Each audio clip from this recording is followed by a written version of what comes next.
महादेव के बेटी अशोक सुंदरी विषकन्या कैसे बनी, आइए जानते हैं। इस कथा में एक समय की बात है। घने और शांत जंगल में महादेव की पुत्री अशोक सुंदरी दौड़ती हुई जा रही थी। चारों ओर ऊंचे ऊंचे वृक्ष थे, पक्षियों की मधुर आवाज गूंज रही थी और हल्की ठंडी हवा चल रही थी। दौड़ते दौड़ते अचानक अशोक सुंदरी को तेज प्यास लग गई। उन्होंने इधर उधर देखा पर कहीं भी पानी का कोई स्रोत दिखाई नहीं दिया, न कोई नदी, न कोई तालाब और न ही कोई झरना। प्यास के कारण उनका गला सूखने लगा और वे उदास होकर धीरे धीरे आगे बढ़ने लगी। कुछ दूर जाने पर उन्होंने देखा कि उनके पिता महादेव एक वृक्ष के नीचे शांत भाव से बैठकर तपस्या कर रहे हैं। अशोक सुंदरी तुरंत अपने पिता के पास पहुंची और मासूम स्वर में बोली, पिताजी, मुझे बहुत तेज प्यास लगी है, कृपया मुझे पानी दीजिए। महादेव गहरी तपस्या में लीन थे, इसलिए उन्होंने कोई उत्तर नहीं दिया। अशोक सुंदरी बाल सुलभ स्वभाव से उनके पीछे जाकर उनकी पीठ पर लटक गईं और खेलने लगी। खेलते खेलते उनके हाथ महादेव की जटाओं तक पहुंच गए। तभी उन्हें महसूस हुआ कि उनके हाथ गीले हो गए हैं। यह देखकर वे तुरंत नीचे उतरीं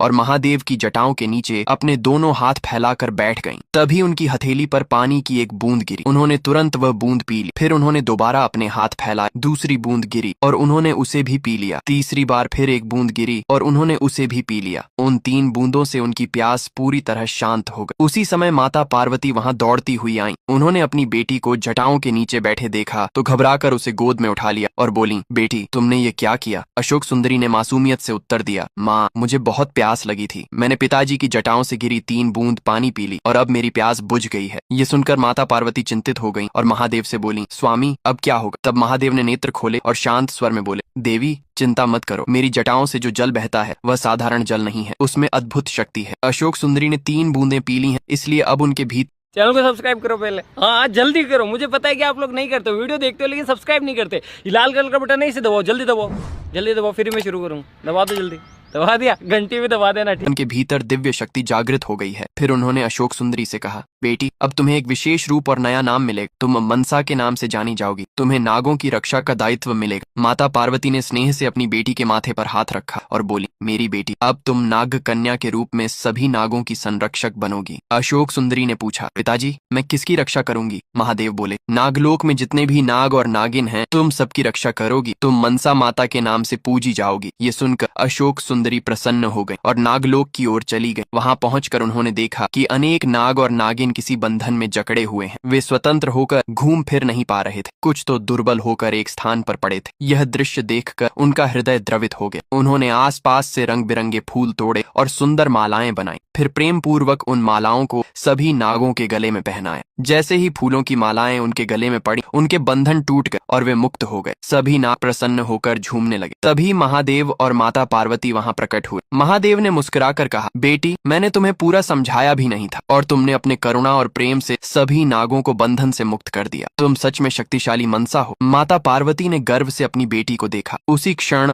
चैनल को सब्सक्राइब करो पहले। हाँ, जल्दी करो। मुझे पता है कि आप लोग नहीं करते, वीडियो देखते हो लेकिन सब्सक्राइब नहीं करते। ये लाल कलर का बटन है, इसे दबाओ, जल्दी दबाओ, जल्दी दबाओ, फिर मैं शुरू करूँ। दबा दो, जल्दी दबा दिया, घंटी भी दबा देना। ठीक।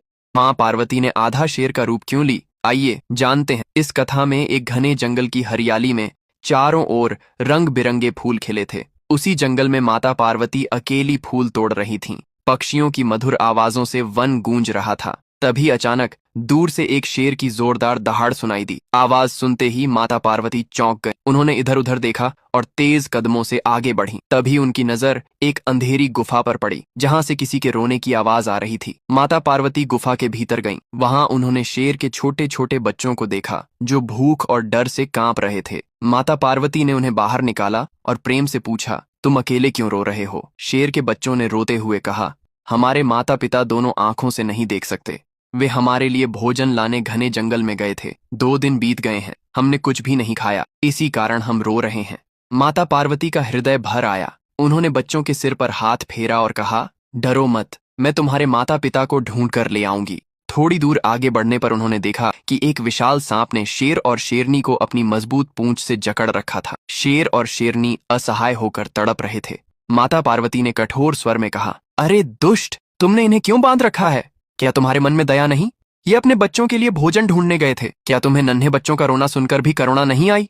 सांप जोर जोर से हंसने लगा और बोला, कमजोर जीवों को सताने में मुझे बहुत आनंद आता है। मैं इन्हें तड़पा तड़पा कर खाऊंगा। इतने में चैनल को सब्सक्राइब करो पहले। हाँ, जल्दी करो। मुझे पता है कि आप लोग नहीं करते, वीडियो देखते हो लेकिन सब्सक्राइब नहीं करते। ये लाल कलर का बटन है, इसे दबाओ, जल्दी दबाओ। तड़पा कर खाऊंगा। इतने में जंगल के और भी कई जानवर वहां इकट्ठा हो गए। सभी अपनी अपनी पीड़ा बताने लगे कि कैसे यह सांप उन्हें परेशान करता है और उनके बच्चों को छीन लेता है। यह सुनकर सांप और भी क्रोधित हो गया। वह फुफकारते हुए माता पार्वती के सामने आ खड़ा हुआ और बोला, चुपचाप यहाँ से चली जाओ, वरना परिणाम बुरा होगा। माता पार्वती ने शांत लेकिन दृढ़ स्वर में कहा, मैं तुम्हें अंतिम बार समझा रही हूँ, इन्हें छोड़ दो, ये देख नहीं सकते। तुमने उनकी विवशता का लाभ उठाया है, ये बहुत बड़ा अपराध है। सांप फिर से ठहाके लगाने लगा। उसी क्षण माता पार्वती का क्रोध प्रकट हुआ, उनका रूप बदल गया और वे एक विशाल तेजस्वी शेर बन गईं। उनकी आंखों से आग सी चमक निकलने लगी। शेर के रूप में माता पार्वती ने उस सांप को इतनी जोर से उठाकर फेंका कि वह बहुत दूर जा गिरा।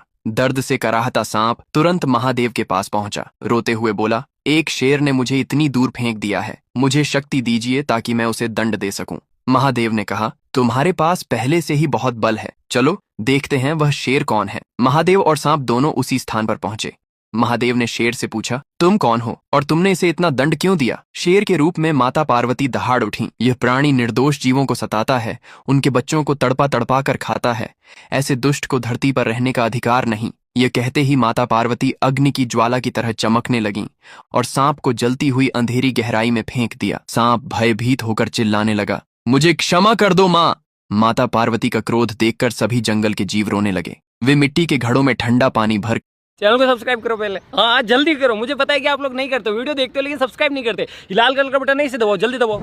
जब भगवान विष्णु ने महादेव का गला दबाया तब वो पकड़ इतनी मजबूत थी कि महादेव के गले पर निशान हो गए। संसार के निर्माण के लिए आदिशक्ति महादेव से अलग हो गई। तब महादेव वीरान होकर समस्त जिम्मेदारियां छोड़कर समाधि में चले गए। नारायण को पता था महादेव पशुपति है, वह प्राणियों पे अत्याचार नहीं देख सकते। इसीलिए भगवान विष्णु ने गरुड़ देव को आदेश देते हुए कहा कि वह सांपों का शिकार करें। इसीलिए गरुड़ देव ने नागराज वासुकी पे आक्रमण किया। दोनों के बीच में विषय युद्ध हुआ, जिसमें वासुकी पराजित हो गए और महादेव को मदद के लिए पुकारे। फिर महादेव युद्ध भूमि में आए और वासुकी को छोड़ने के लिए कहा। तब गरुड़ देव बोले, ये तो मेरे नारायण का आदेश है, मैं पीछे नहीं हट सकता। जिससे महादेव बहुत क्रोधित हुए और गरुड़ देव को मारने ही वाले थे। तब नारायण बीच में आ गए और बोले, महादेव गरुड़ को नहीं मार सकते। तब नारायण और महादेव के बीच में भीषण युद्ध हुआ। युद्ध जल्दी खत्म करने के लिए नारायण ने महादेव का गला दबाया। वो पकड़ इतनी मजबूत थी कि महादेव के कंठ पर निशान छप गए। इसीलिए उन्हें सितकटी कहा जाता है। जिसे महादेव अत्यंत क्रोधित हुए और अपनी त्रिशूल से नारायण की छाती को चिर दिया। नारायण को पीड़ा में देखकर महादेव ने सोचा, उन्होंने क्रोध में ये क्या कर दिया। फिर महादेव ने नारायण के घाव को ठीक कर दिया और फिर नारायण ने बताया कि ये उन्हीं की लीला थी। नारायण को दिल से मानने वाले हनुमान जी ने महादेव के सीने पर मुक्का क्यों मारा? जब प्रभु श्री राम ने अश्वमेघ यज्ञ किया तो यज्ञ का घोड़ा घूमते घूमते देवपुर नामक नगर में पहुंचा। वहां के राजा वीरमणि के पुत्र ने घोड़े को बंदी बना लिया, जिससे देवपुर और अयोध्या के बीच युद्ध आरंभ हुआ। इस युद्ध में हनुमान जी ने सभी को परास्त कर दिया। राजा वीरमणि बहुत बड़े शिव भक्त थे और उन्हें वरदान मिला था कि संकट के समय भगवान शिव उनकी मदद करेंगे। इसलिए शिव जी राजा वीरमणि की मदद के लिए युद्ध में आए। हनुमान जी और शिव जी के बीच भयंकर युद्ध होने लगा, लेकिन दोनों की गदा की टक्कर से ब्रह्मांड में हलचल मच गई। तभी हनुमान जी ने जय श्री राम कहकर भगवान शिव के सीने पर जोरदार मुक्का मारा। उस समय हनुमान जी को एहसास हुआ कि उन्होंने क्या कर दिया। सभी को लगा कि शिव जी अपनी तीसरी आंख खोलेंगे, लेकिन शिव जी हनुमान जी से प्रसन्न हो गए और बोले, यह पहली बार है जब मैंने किसी बराबरी के योद्धा का सामना किया है।